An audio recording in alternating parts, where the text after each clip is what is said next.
Okay, everybody out there in the wide world, we're here at our conference sponsored by the Hagley Museum and Library, Avon, an international forum on its archive. We find these Zoom conferences very great for bringing people from all over the world, but of course, it's very strange to us presenters because we're talking to a screen. I'm just in my office here at Hagley. I'm glad you're here. I wish we could all be here in person, but we do what we can in the world that we live in today. Honestly, I've been wanting to do this event for years and years and years. I know the people who are speaking at this because they've all come and done research at Hagley. They've sat in my office. We've talked about their projects. We've done all sorts of interesting things, conversations, and I followed them over the years, and emails, so on and so forth. But the people here have not met each other in person, and they haven't been on a panel in person before. And just being the kind of person I am, I thought, wouldn't it be great if all the people who had worked in the Avon collection had a chance to come together for a conference? But of course, what made that impossible was that they've scattered all over the globe. And it's a lot of money to move people around. So when the whole pandemic and Zoom thing happened, I thought, ooh, this is an opportunity. We can't do it in person, but we could do it on Zoom. So really what I've done is contacted the people who I've met in my office and we've given support to the research in the collection, said, hey, let's talk about the Avon collection. And I hope that they will have conversations with each other. I hope they'll exchange emails and they'll learn from each other. So to make this happen, I have to thank some people. I have to thank, of course, the Hagley Museum and Library, which is the foundation for all doing this, the budgets and everything, a lot of staff there. I particularly want to thank the staff of the Hagley Center, Carol Lockman, who is behind the scenes coordinating everything we do, especially this event. Ben Spahn, who you'll see, we're calling him our Zoom master because he has figured out Zoom and all that. His principal job, though, is the oral historian here at Hagley, but he has had other jobs while we do that. And Greg Hargraves, who is going to moderate the chat.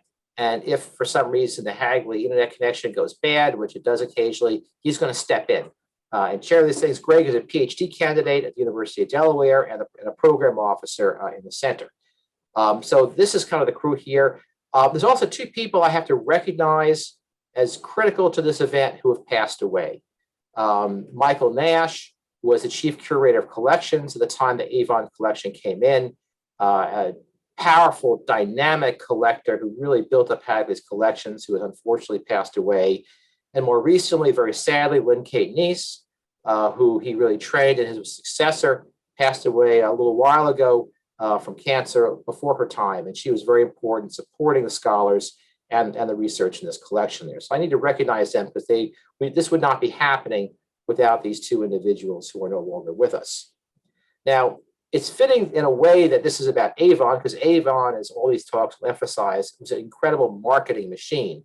And there is a marketing strategy behind this event itself. That's to market the Avon collection to you, the people who are watching, and to encourage you to think about doing research that involves the Avon collection, to read the materials that you've gained access to that have been written by these fine scholars here, and learn about the collection. And believe me, they have just scratched the surface of the kinds of materials we have here at Hagley on Avon, and we could use the children of these scholars, this is to say that people have learned from them who want to go in addition to follow the kinds of things that they've done. So think about that. Hagley has research grants to support travel here. If you want to find out about the collection, you want to find out about our grants, just go to hagley.org and you can find out more about it. I'll put some information in the chat when I'm no longer talking at you and give you some links and all that so you can see what to do. So that's my shtick. Thank you all for coming. What we're going to do here is I've broken this up into a series of panels, sessions, mostly so we can get little breaks from Zoom in between them. And I want to start here with Katina Manko. I call her Tina, but Katina is properly her name there. Katina Manko, who I've known for a long time. Let's just put it that way. When I was a professor at University of Delaware and all that, a lot of water under the bridge with Tina. But Tina, as Tina will tell you, she is the one who discovered the Avon archive and got her way into it and really broke it open, if you will, both of her dissertation and her forthcoming book, and also by getting the materials here to Hagley in the way that she has. She is currently an independent scholar specializing in U.S. women's history. She has taught at Bard College, Ramapo College, and Merrimack College, and currently teaches in the history for Yeshiva University High School for Girls, and lives in New York City.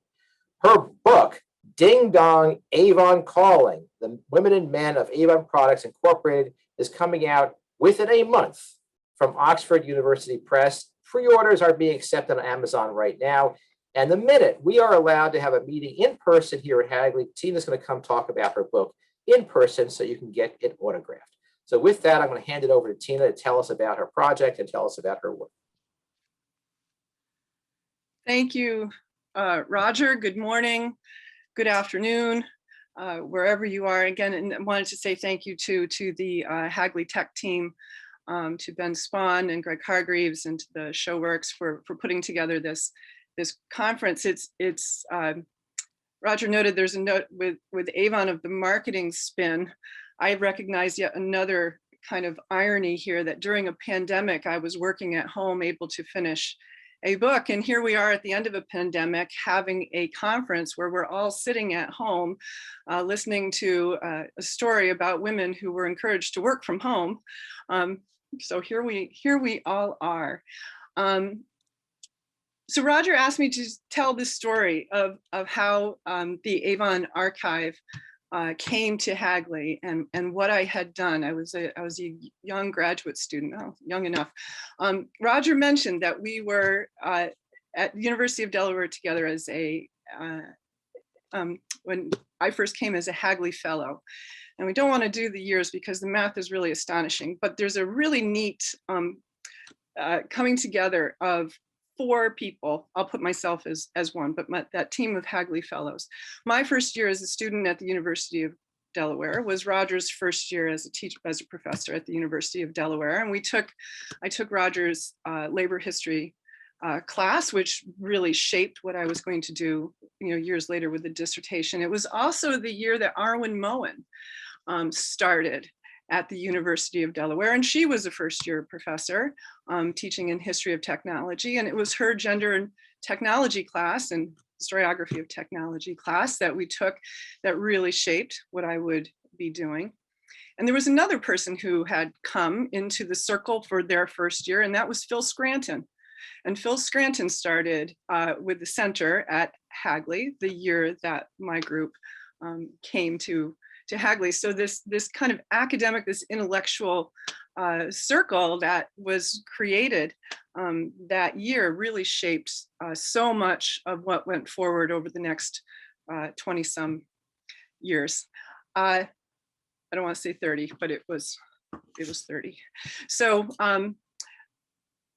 there was an academic background where I wanted to look at women in business. Hagley was very much into history of technology at that time, big, greasy, heavy objects of railroads and coal mines and steel production and all that wonderful stuff.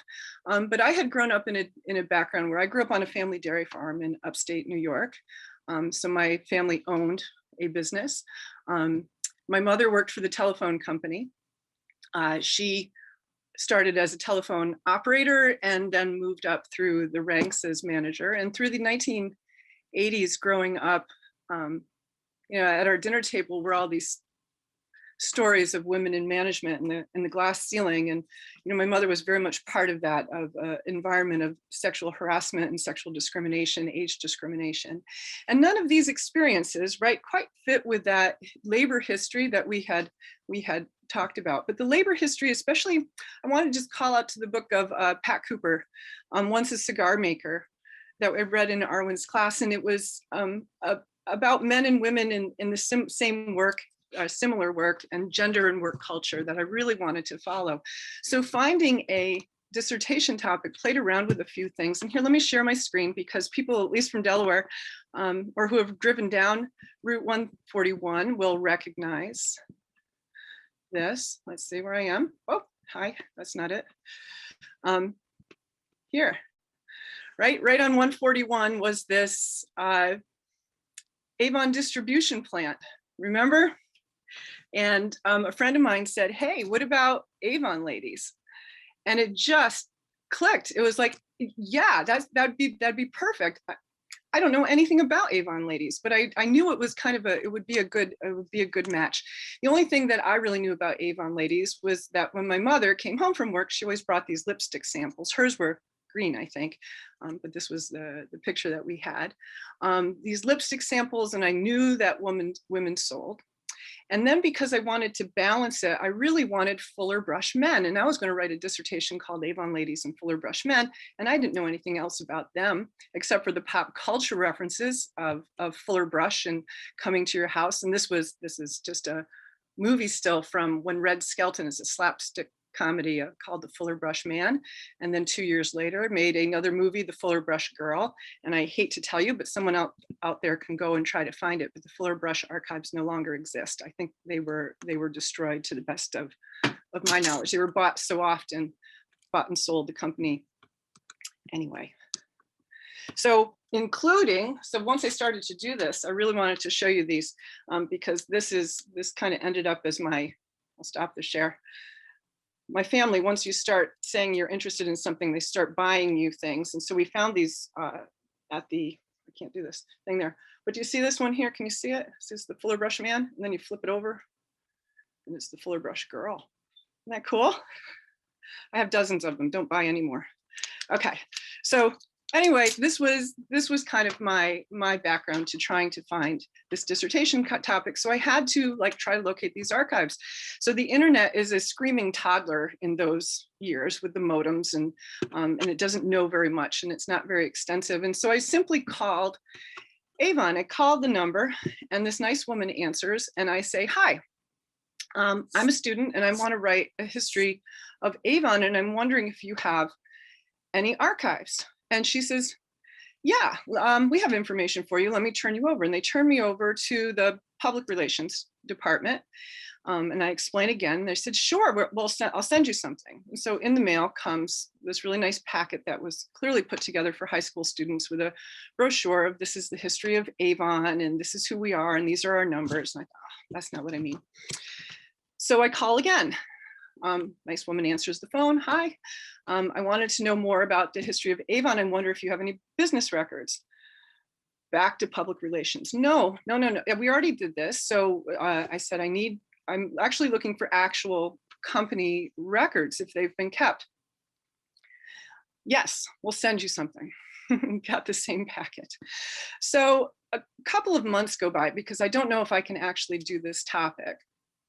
And I decided to go and look at what I had from the annual reports in the board of directors. Let's just see who's on the board of directors. And there on the board of directors was a woman named Cecily Selby, who was listed as a professor of science education at NYU.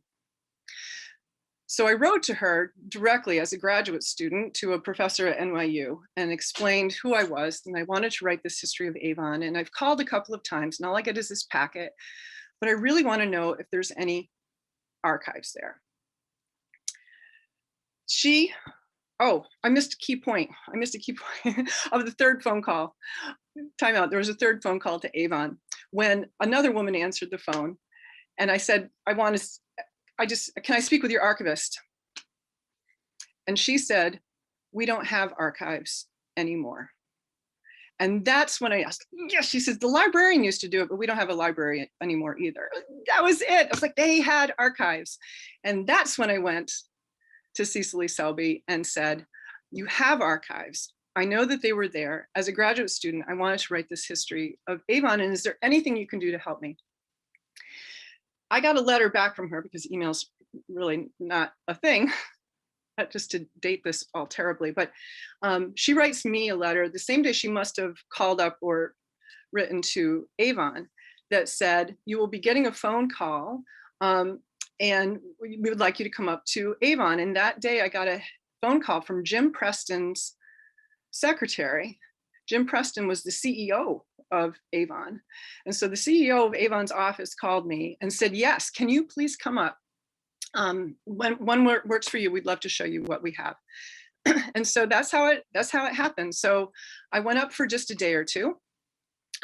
Roger, you may not remember this. You put me in touch with one of your friends who was dorming at Columbia University, and they let me stay for 2 nights in what I think was a hall closet. I think that's where I slept. And we went to Avon, and it was there in the back of a mailroom, like the corporate, it was an enormous office building. And in the back were all these big moving shelves with these boxes. And we're taking them off the shelf and looking through all of these papers. And there was, I don't remember exactly, I'm going to guess there was about 150 boxes. And I was just like, oh my gosh, there's so much here. So I only had a couple of days, and I came back. One of the things that I noticed, let me share my screen again. One of the things that I noticed was that there was this run of trade catalogs. Now, at the time, can I go forward? Oh, this was the office at Avon headquarters. So 9 West, the 9 I think is still there. They're not in this building anymore. It's right on Central Park. At the time, there was all of these trade catalogs and a complete run from whatever it was, 1911, all the way through every single one. They weren't in pristine condition, but they were there. And at the time, Glenn Porter was the director of the Hagley Museum and Library. And one thing I knew for certain, while he loved trains, he also loved trade catalogs. And they were so gorgeous. And if you've seen these are incredibly gorgeous materials, especially these old ones. They're oversized. They got that thick linen paper. The colors are so bright and vibrant. And I came down and I said to Michael Nash, I said, you should see this stuff. Hagley really should have what's going on here. So I went back a couple weeks later, and I was there for a few weeks. Let me see what my next slide is before I go. Yep. There was Michael Nash and Lynn Katniss is there in the stacks. And so I appealed to them and said, especially after I'd gone up for 3 weeks where Avon gave me an office, and I essentially stood at a copy machine because I didn't know if I would ever get back in there. And I copied. It was corporate fling day. Avon was moving its offices. They were going to move from 9 West back down to Rockefeller Plaza. And on different days, different floors, because it was about 20 floors of office.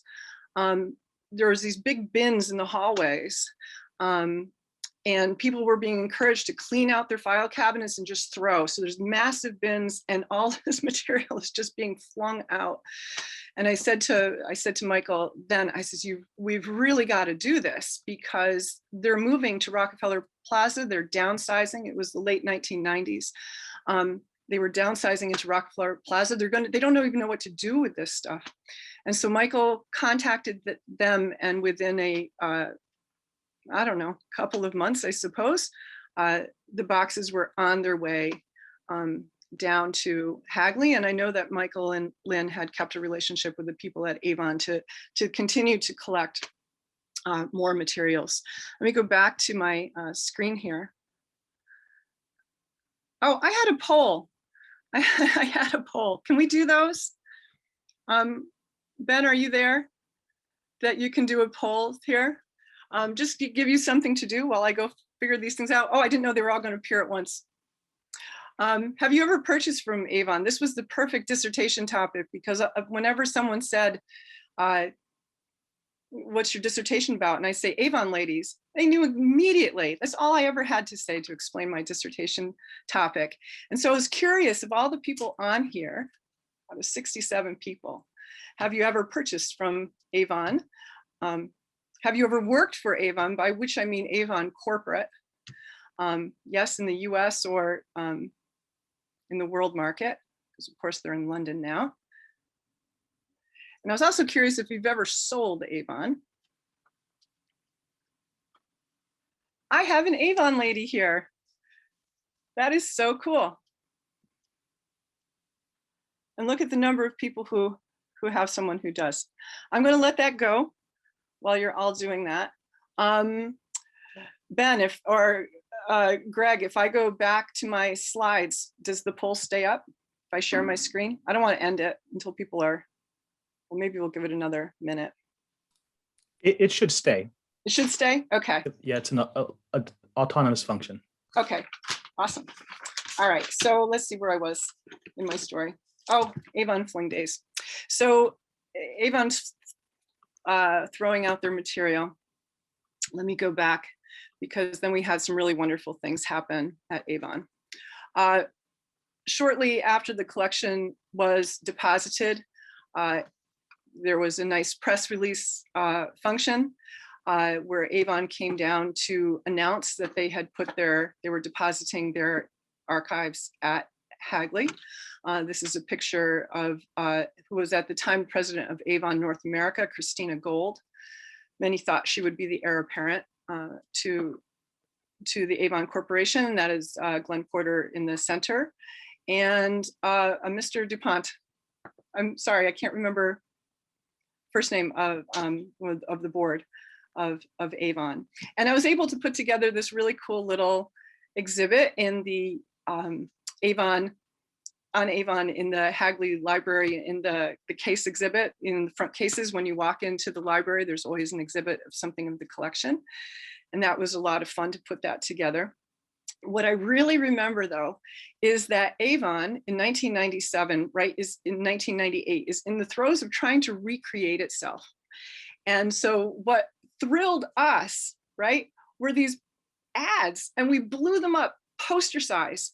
And we made Katina Gold stand there next to these posters at the very time that Avon is trying so desperately to get rid of this image. Like whenever you said ding dong, you could just see them cringe. It's like, no more. We're going to be modern. We're going to be feminist. We're going to be, and here we are, just gaga over these images.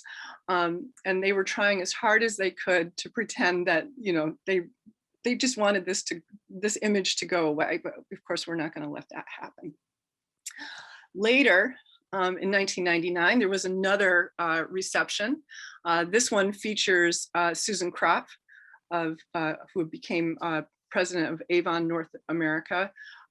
Katina Gold was, in fact, passed over as CEO, and they brought in Charlie Perrin, who had been a CEO of for Duracell batteries. So people were a little dismayed. He only stayed a couple of years. And shortly after this reception, Andrea Young would be named CEO of Avon. But here is a picture too, as Roger mentioned, of Lynn Katniss, who did so much to promote and to collect and to organize archives for women in business at Hagley.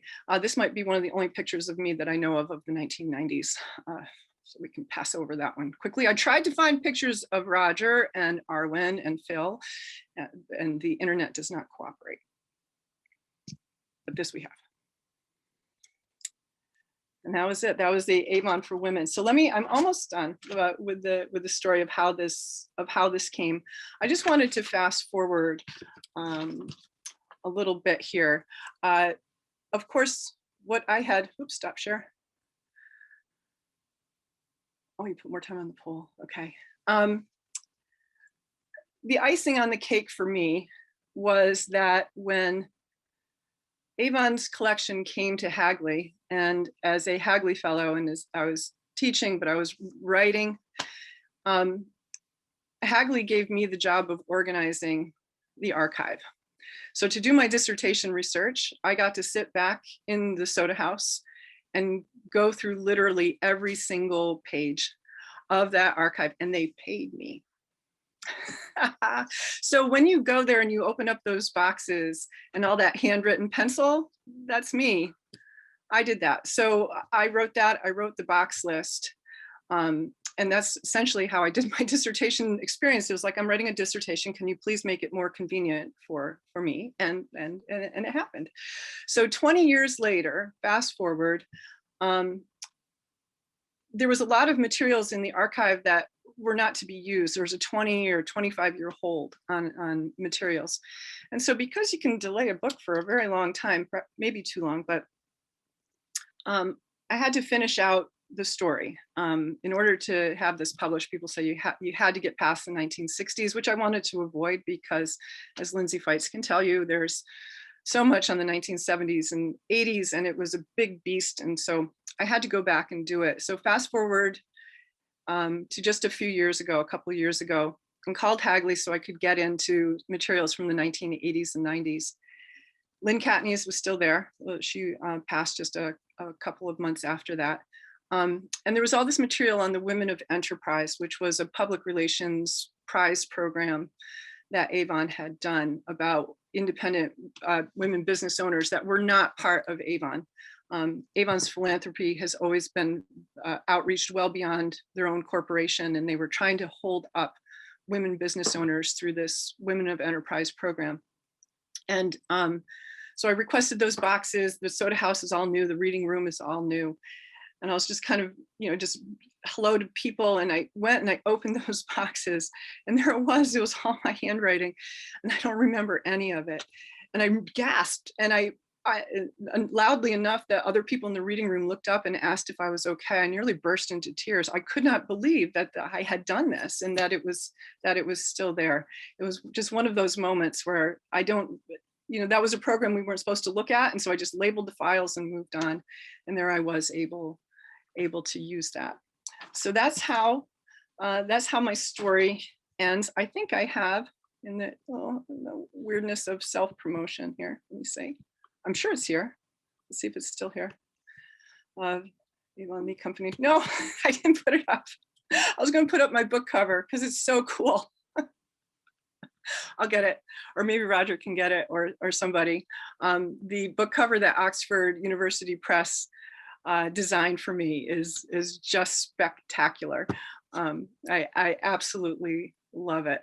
In the words of fun, because if to find it on Amazon, or you type Manko ding dong and it pops up. But I love that. I love that. Anything else? Oh, the last one on your poll here. Let's look at these polls. On number 3, have you ever sold Avon? Yes. Look at that. 11 out of 73. That's pretty great, and some Mary Case. I think that one of the things I wanted to say about the Avon archive and people who use it, it's very corporate heavy.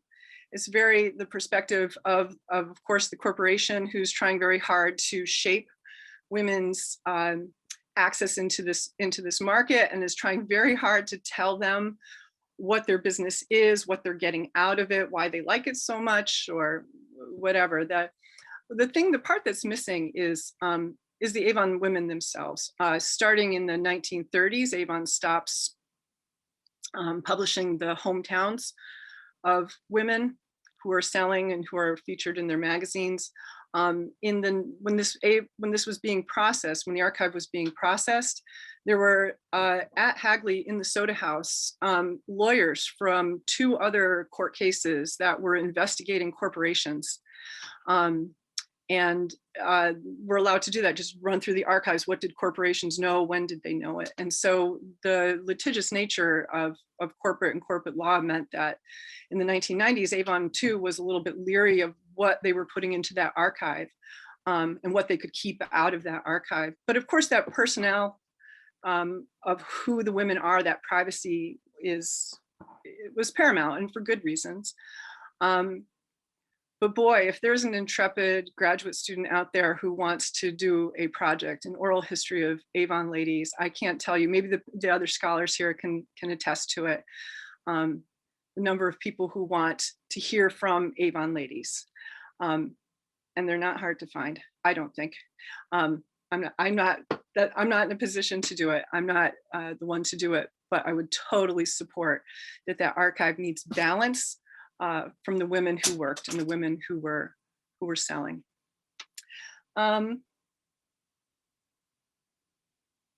Just looking at my notes here. I think that's what I have. Roger, that was the story you asked me to tell, yes? Great. Thanks, Tina. And we're all, I think, blessed by not being able to find a picture of me from the 1990s.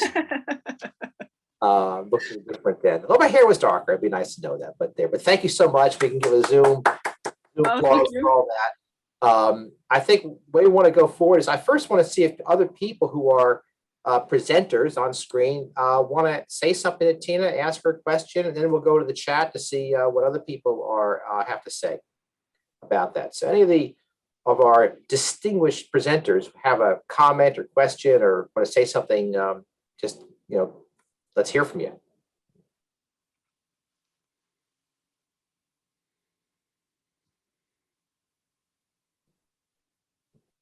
Nobody. Yes, Lindsay.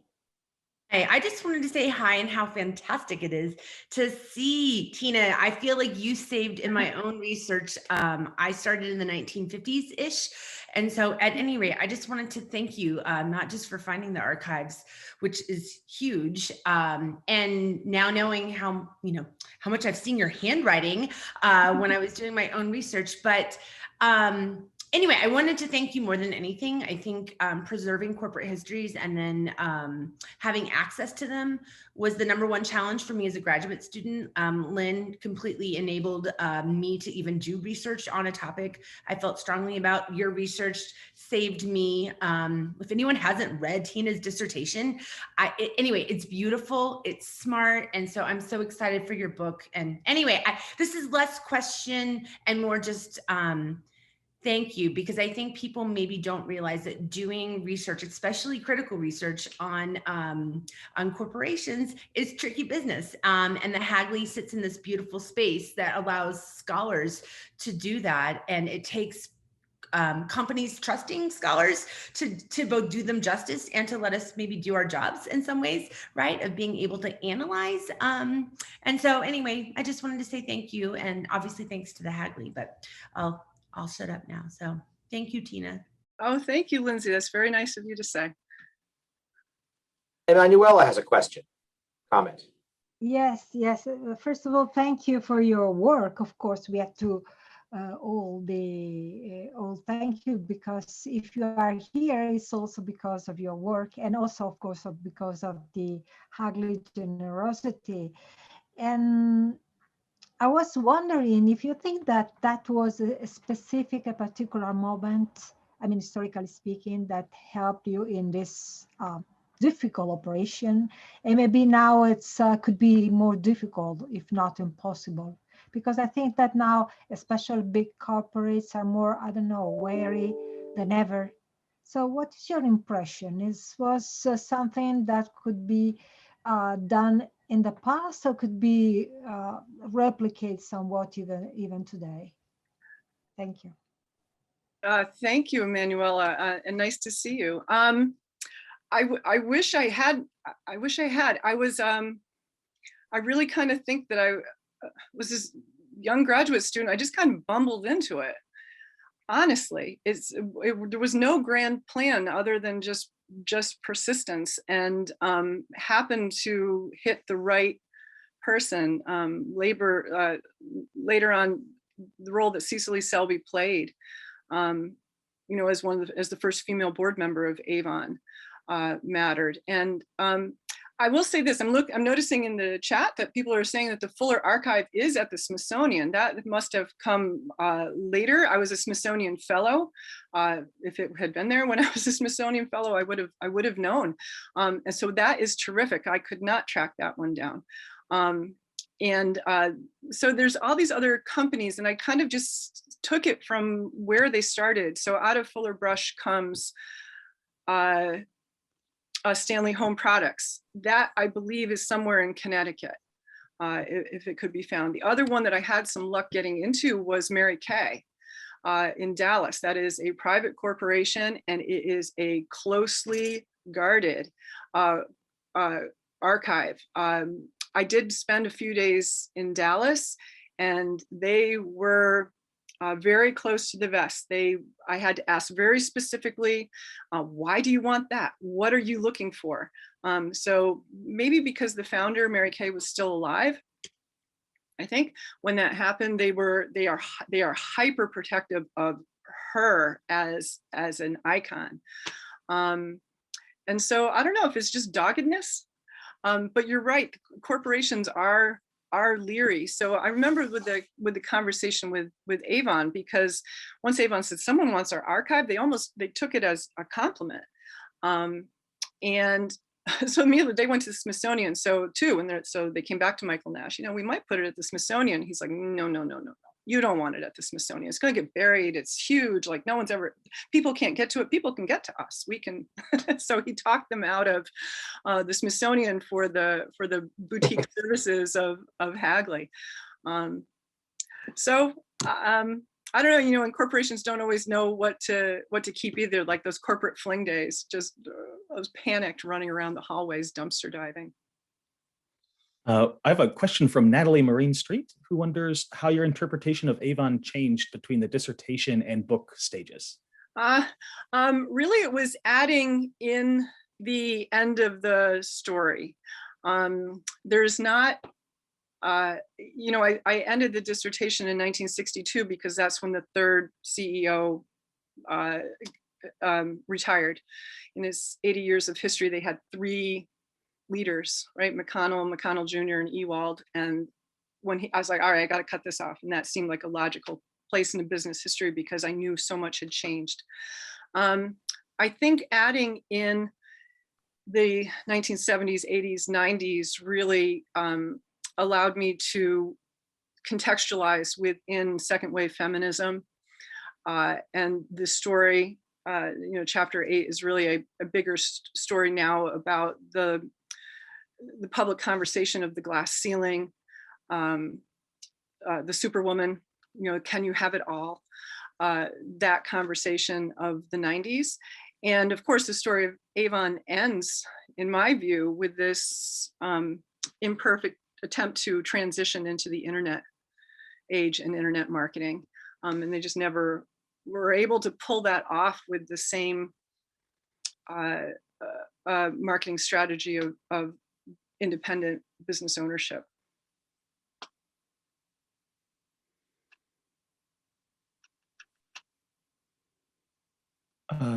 Another question from Stephen Franklin. What was the financial relationship between Avon Ladies and the company?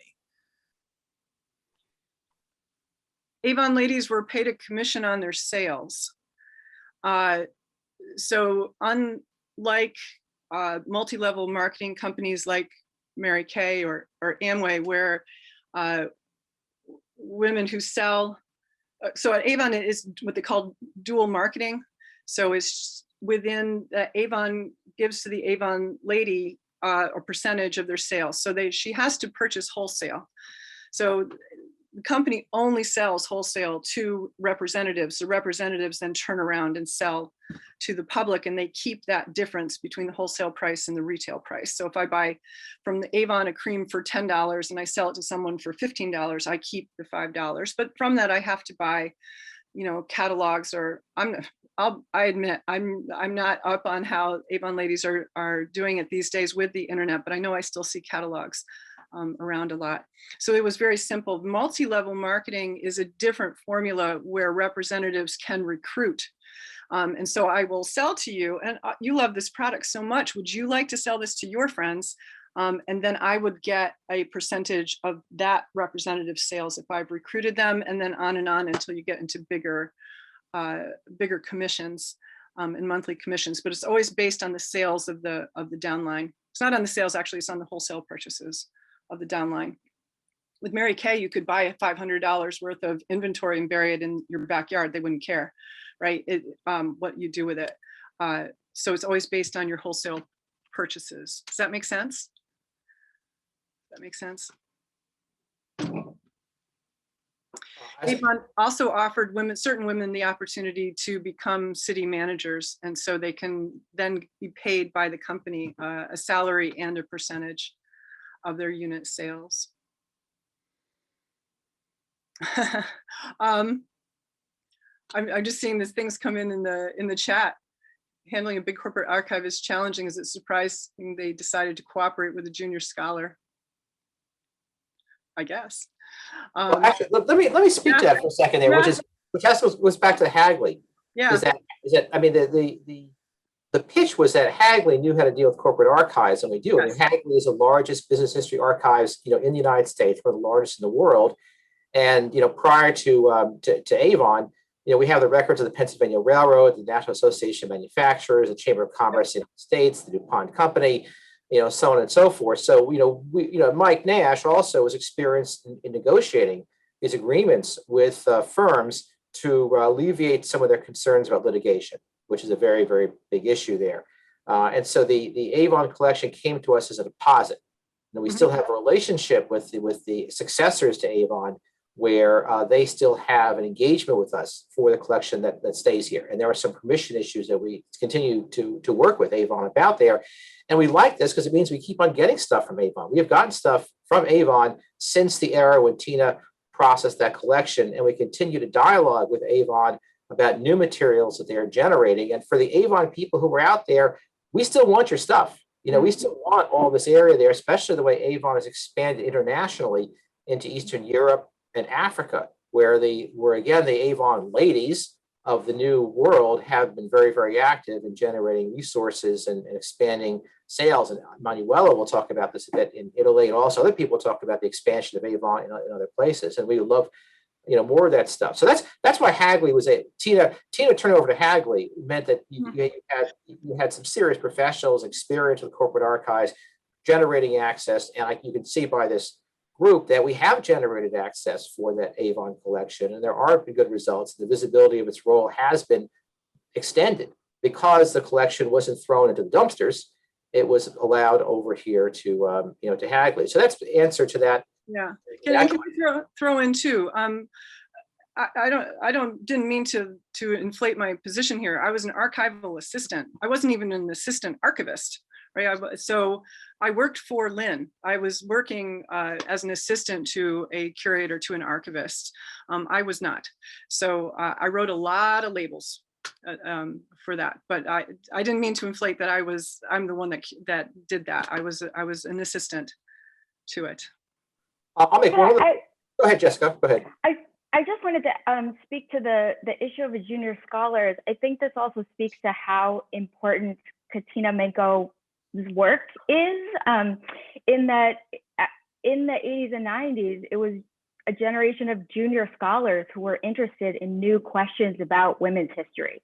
And so I think generationally, it's also representing of a kind of shift in the role of women historians and the kind of power of gender history, that was the population of people. It was junior scholars who were really bringing these kinds of things to the fore. Yeah, thank you. I think you're right. Yeah. And also Lynn, Kate Nees at Hagley have been pushing for this for some time, and she produced a volume of Guide to Women's History Sources at Hagley prior to this taking place. So there was interest in lots of places. So in terms of the historical moment, this is in a way feminism and women's history coming into the archives. And so when the Avon collection seemed available, I know this from inside, Glenn Porter and Mike Nash and Phil Scott and I were like, oh my gosh, this is fabulous. There's no question that this was, tremendously important material to bring in. And that's, really why it was able to take place there. I can say too, that we did discuss at the time oral history with Avon. I think that the company was sort of like, okay, you've got the collection, that's enough. And that's all they were willing to do at that moment there. But we remain interested in oral history with Avon representatives, seriously. And so if there's Avon people out there who feel they could help support this or help do an oral history project or work with Ben Spahn and something like this, as I say, give a call, because this is something that we would love to do. And I think that Tina's right. The voices of the Avon representatives are not sufficiently represented in the collection. Many people here in the panel will talk about the oral histories that they did as part of an effort to get those kind of voices there, but something more systematic would be very, very valuable to have. All right, I'll be quiet. Greg, are there more questions in the chat? Well, I think there was one more that went unaddressed. A question from Rachel Greenfield about whether in the 1920s, in particular, Avon ladies had experience doing other home-based work, as in perhaps agents for Jell-O or Knox gelatin.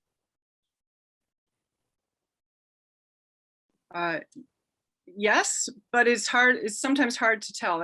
Sometimes in the testimonials that are printed in newsletters, women will kind of mention offhand, I used to sell soaps, I used to sell other things, but I like this relationship with Avon best.